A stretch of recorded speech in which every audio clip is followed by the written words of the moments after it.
بسم الله الرحمن الرحيم. أعزائي التلاميذ والتلميذات، السلام عليكم ورحمة الله تعالى وبركاته. Dans cette série de vidéos de notions de logique, un cours destiné aux élèves de première bac sciences, toutes branches, toutes filières. Dans les opérations sur les propositions, on va voir dans l'épisode 3 les deux connecteurs logiques, l'implication et l'équivalence.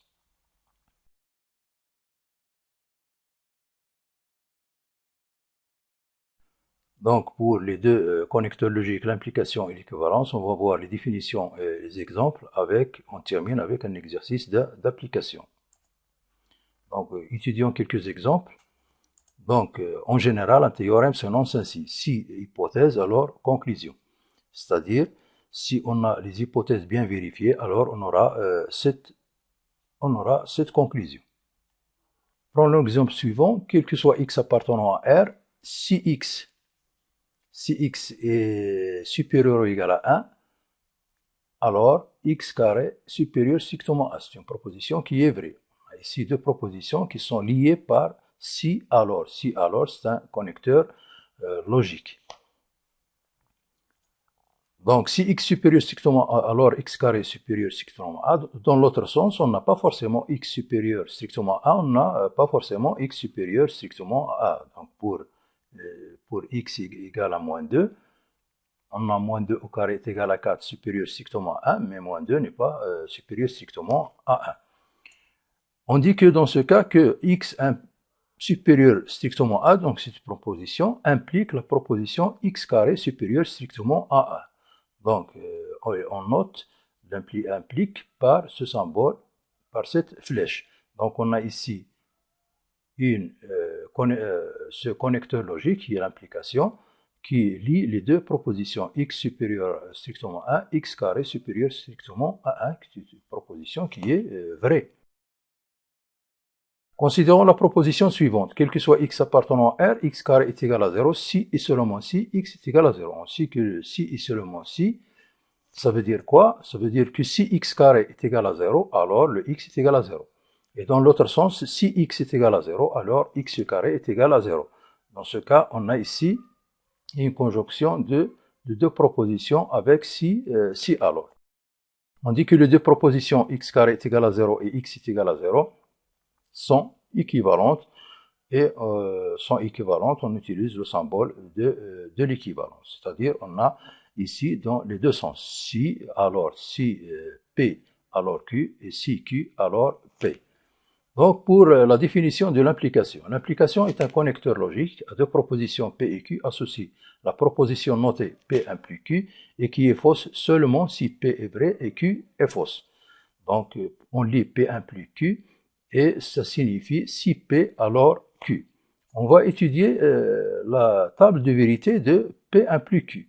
Donc, P implique Q, d'après la définition, il est fausse dans un seul cas si P est vrai et Q est fausse. Donc, il est fausse dans un seul cas. Dans les autres cas, elle est vraie. On va étudier la logique de cette table de vérité. Donc, si P est vrai, ce qui est vrai implique toujours quelque chose de vrai. Donc, c'est une implication qui est vraie. Ce qui est faux implique ce qui est faux, et c'est une implication qui est vraie. Donc, reste le cas de P fausse et Q vrai. Donc, il y a un problème ici, c'est pas un problème, mais comme proposition, on doit donner la valeur de vérité de cette proposition, soit vraie, soit fausse. Donc, d'après la définition, c'est vrai. Mais pourquoi c'est pas fausse? Pourquoi? Si on prend par exemple cette proposition qui est fausse. Donc, le tableau de vérité qu'on a ici, c'est un tableau de vérité de le connecteur de l'équivalence, puisque l'équivalence, on va voir que P1 est équivalent à Q est vrai si et seulement si P et Q ont même valeur de vérité. Donc, ici vrai, et les deux autres cas est fausse. Puisque P implique Q, c'est pas l'équivalence, sont différentes. Donc, c'est une raison pour laquelle cette proposition dans ce cas, elle est vraie. C'est la première. La deuxième raison, dans le raisonnement mathématique, si on fait un départ avec des hypothèses qui sont fausses, on peut arriver à n'importe quoi. On peut arriver à quelque chose de vrai ou bien de faux. Le raisonnement ou bien l'application reste vrai. Donc, cette proposition, elle est vraie. Donc, donnons quelques exemples. Premier exemple, 12 est un multiple de 3, c'est une proposition qui est vraie. 12 inférieur strictement à 8, c'est une proposition qui est fausse. Donc, l'application est une proposition qui est fausse. Deuxième exemple, 3 inférieur strictement à 0, c'est une proposition qui est fausse. Donc, l'application, d'après la définition, elle est vraie. Donc, même si la deuxième proposition, elle est vraie.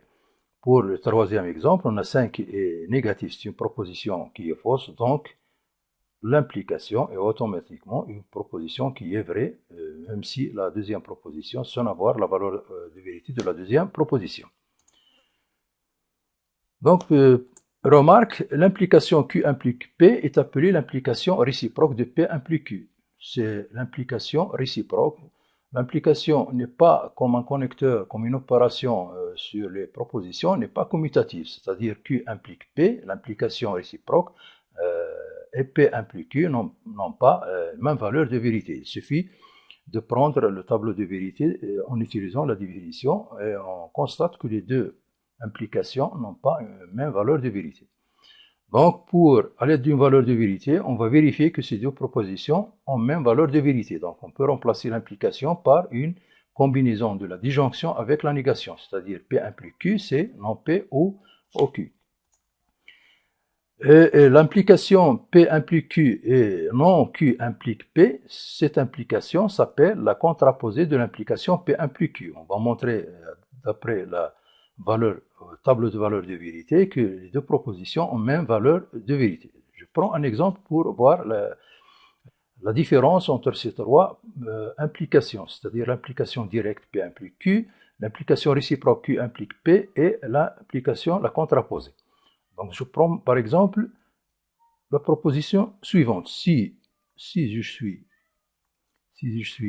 à Oujda, alors je suis au Maroc.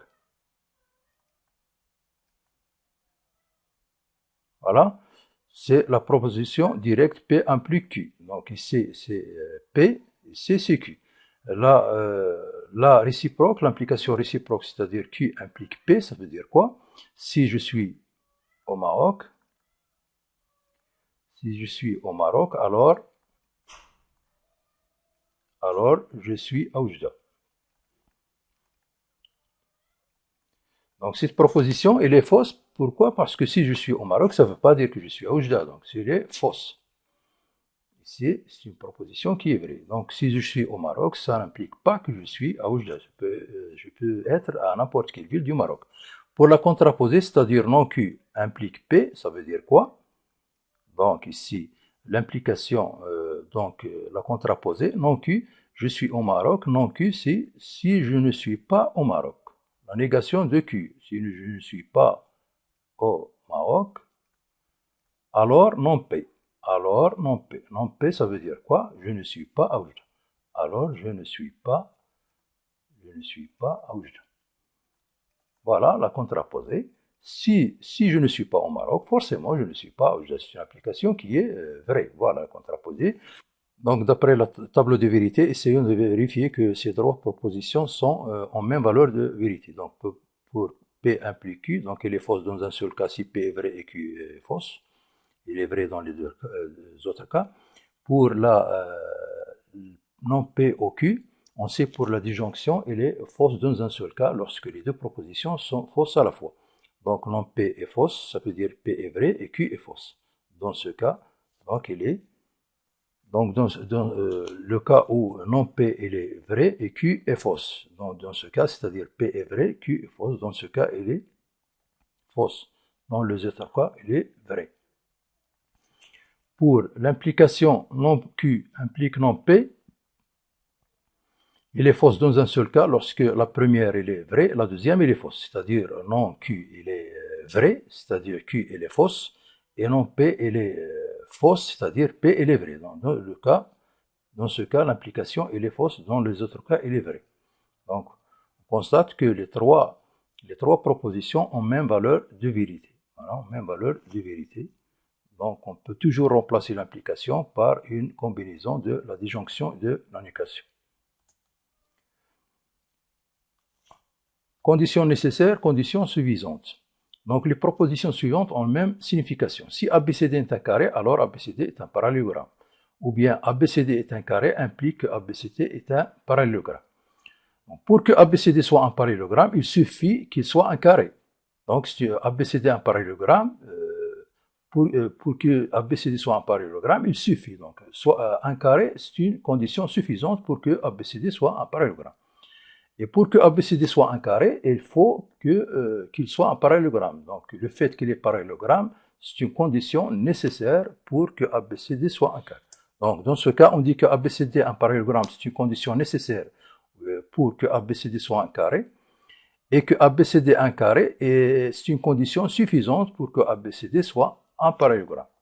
Donc, en général, si on a une application P implique Q, on dit que, dans ce cas, que Q est une condition nécessaire, Q est les conditions nécessaires. Donc, Q, pour que P soit vrai, il suffit, ou bien, il est nécessairement que Q soit vrai. Sinon, on ne peut pas avoir P vrai. Donc, pour avoir la proposition Q vrai, il suffit d'avoir P vrai, avec l'implication qui est vraie. Donc, P, c'est une condition suffisante pour avoir Q. Pour l'équivalence, l'équivalence c'est un connecteur logique qui a deux propositions P et Q associées à la proposition que l'on note avec ce symbole de l'équivalence. On lit P est équivalent à Q et qui est vrai si les deux propositions P et Q ont même valeur de vérité. Donc la signification de l'équivalence c'est P si et seulement si Q. Donc la table de vérité de l'équivalence P-Q, donc on a, d'après la définition, P est équivalent à Q ont même valeur, il est vrai si les P et Q ont même valeur de vérité. Dans ce cas, lorsque P et Q sont vrais, donc l'équivalence est vraie. Lorsque les deux propositions P et Q sont vraies, donc l'équivalence est vraie.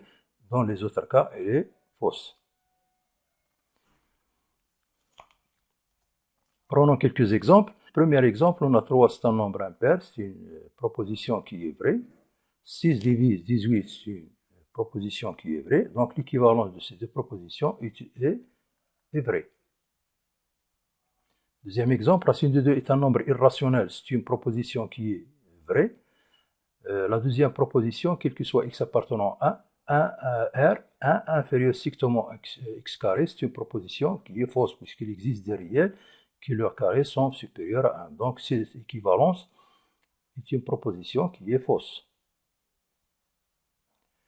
Racine de 2 appartenant à Q, c'est une proposition qui est fausse. La deuxième proposition 3 inférieure strictement à 2, c'est une proposition fausse.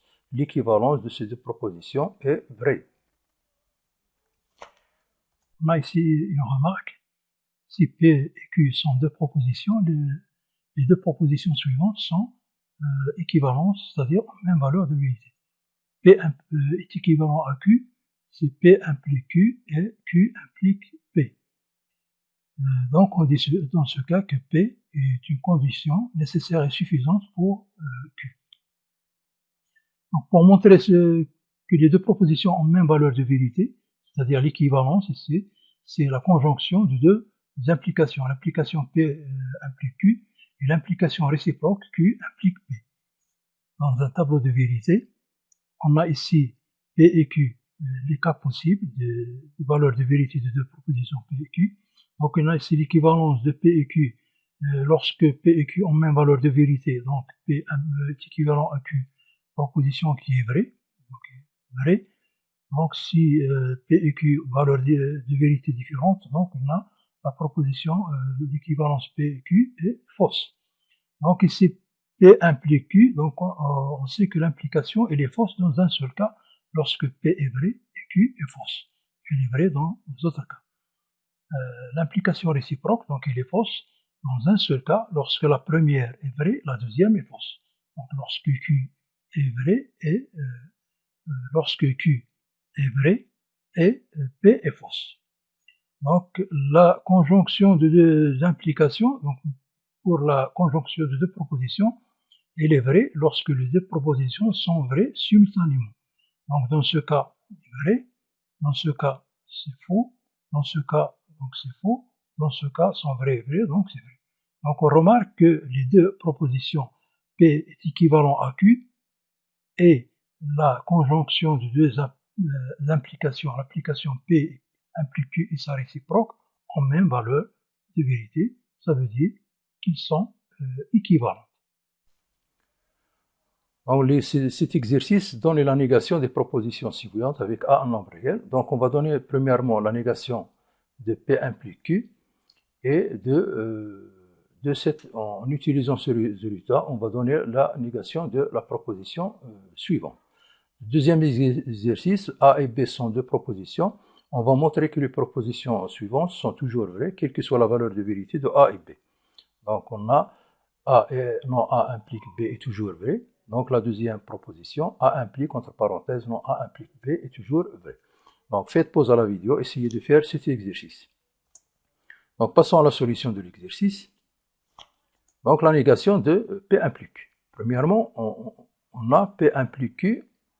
Pour donner la négation de cette proposition d'une façon directe, on ne peut pas donner la négation d'une façon directe. Donc il faut remplacer l'implication par la disjonction et la négation, c'est-à-dire écrire P implique Q sous forme de nom P ou Q. Donc la négation de P implique Q, c'est la négation de non P ou Q. Donc en utilisant la loi de Morgan, c'est non P ou devient et non Q.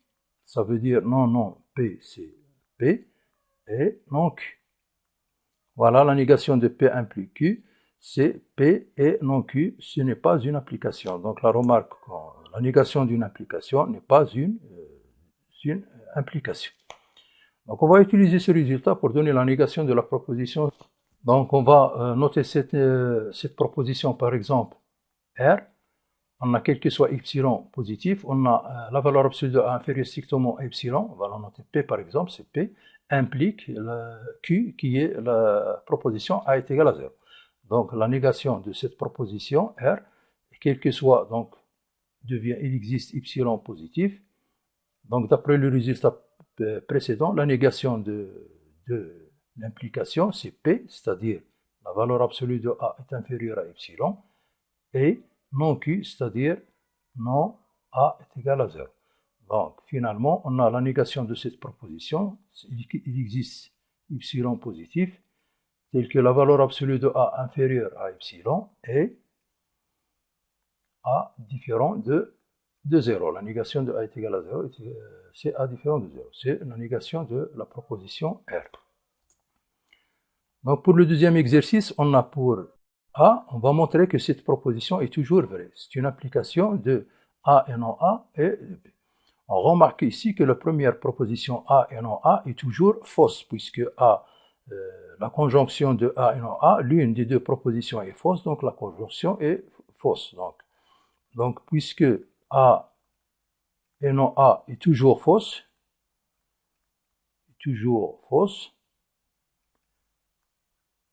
donc l'une des deux propositions A ou bien non A est fausse, donc la conjonction est fausse. Donc, puisque est toujours fausse, donc l'implication est toujours vraie. On a dit que si la première proposition est fausse, l'implication est toujours vraie, quelle que soit la valeur de vérité de B. Donc l'implication qui a A et non A implique B est toujours vraie. Est toujours vrai, quelle que soit la valeur de vérité de A et B. Pour la deuxième, de même, on va montrer que cette proposition est toujours vraie. Donc, c'est A implique, non, A implique B. Donc, on va remplacer l'implique par la disjonction et la négation. Combinaison de la disjonction et la négation.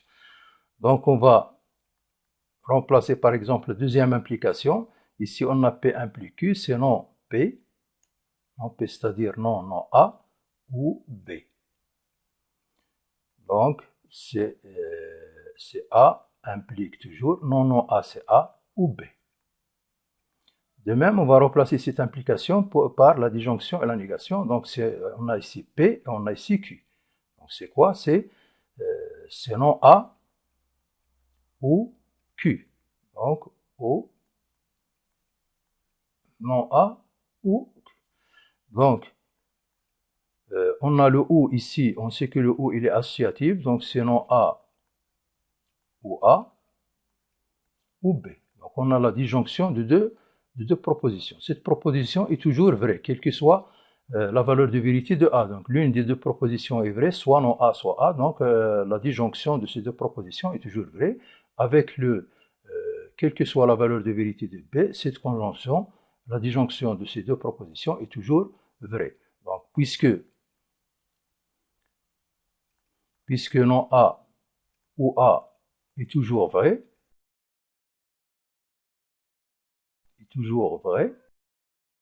alors non A ou A ou B est toujours vrai. Toujours vrai. Donc on a montré que les deux propositions sont toujours vraies, quelle que soit la valeur de vérité de A et B. Donc les deux propositions sont des lois logiques, puisqu'ils sont toujours vrais, quelle que soit la valeur de vérité de A et B. On peut utiliser le tableau de vérité pour montrer que ces deux propositions sont toujours vraies. Donc c'est l'objet de la prochaine vidéo. La prochaine vidéo, on va voir les lois logiques, définition avec les exemples, avec les méthodes de raisonnement, les méthodes directes et raisonnement par contraposé. On termine avec un exercice d'application. Merci et à la prochaine vidéo, Inch'Allah.